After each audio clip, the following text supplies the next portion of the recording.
So, welcome to the show. For balance, I'm a middle youth. So we've got the youth in Ejay. So hello. Hello. And we have the old youth in Robin. So hello. Hiya, hello. So, last week on the show, I talked a little bit about Rising Pheonix, which was a new documentary that was being released on Wednesday of last week around the kind of history of the Paralympic Games and the Paralympic movement and how that developed. We're all kind of very sporty and para-sport people. You giggling? Emily's not used to being on camera, as you can tell. Don't worry, that was me on the first couple of weeks of the show.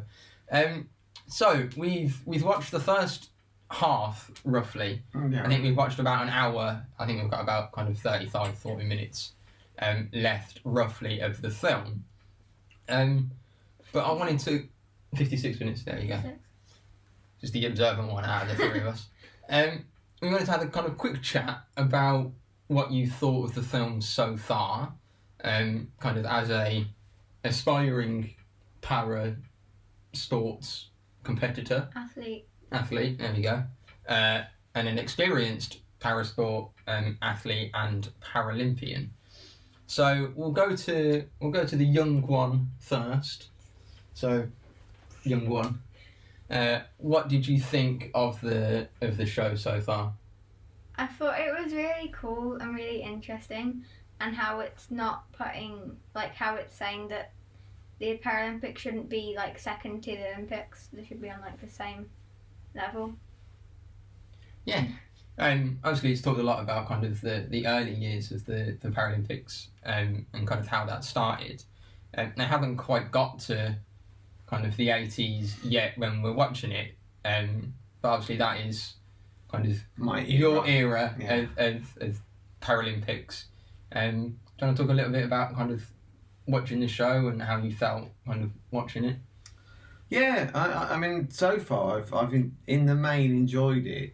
I was a little bit worried at the beginning when they started talking about superheroes, but actually it really subtly but quite quickly changes to talking about sports people, and I think that was done really, really well. I mean, they may go back, but hopefully it will kind of continue. And it does kind of detail, perhaps more than other people might, some of the issues around people's impairments.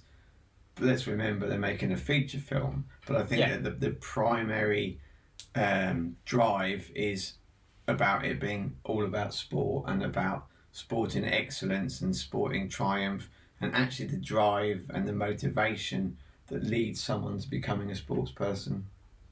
Yeah, and I think, it starts out, it has a big section on London 2012, and which is obviously an important event for Together, in the kind of, that is what Together spawned out of, really.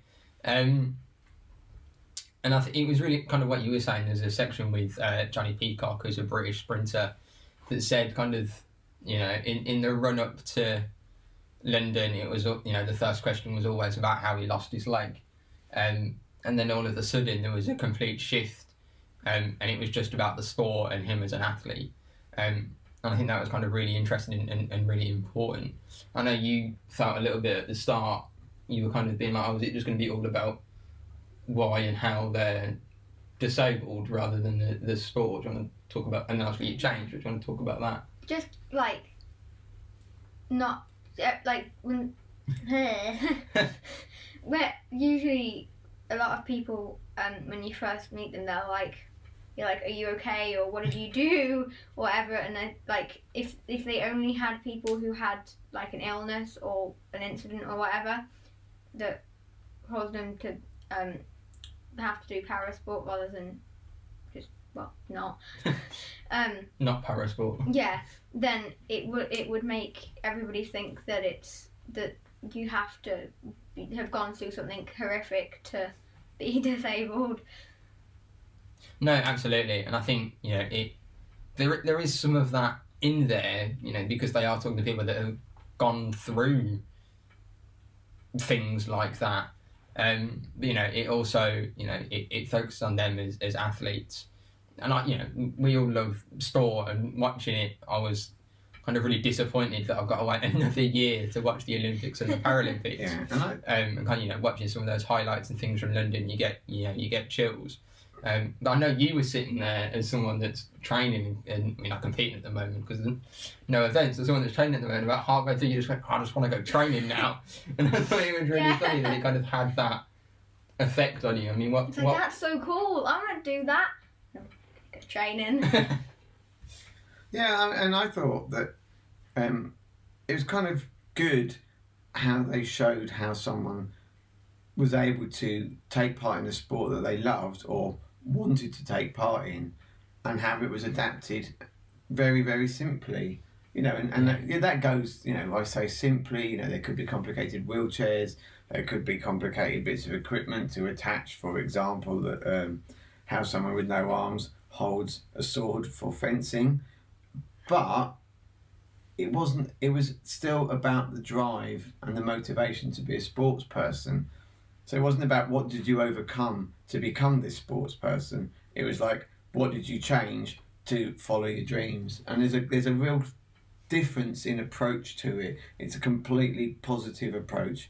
And for me, as a watcher, who took part in 3 Paralympic Games, just like Emily, I wanted to be in the pool. That's, you know, I was a swimmer. I wanted to be swimming. You know, there is the feeling of seeing somebody, particularly of your own nation, as part of a team, watching the Union flag get raised and the national anthem plays, is fantastic. And yeah, I'm just supremely envious of Johnny Peacock to have had 80,000 people shouting his name. Yeah.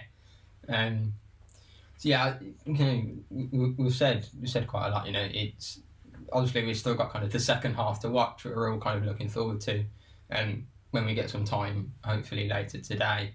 But yeah, we've kind of really enjoyed it so far, haven't we?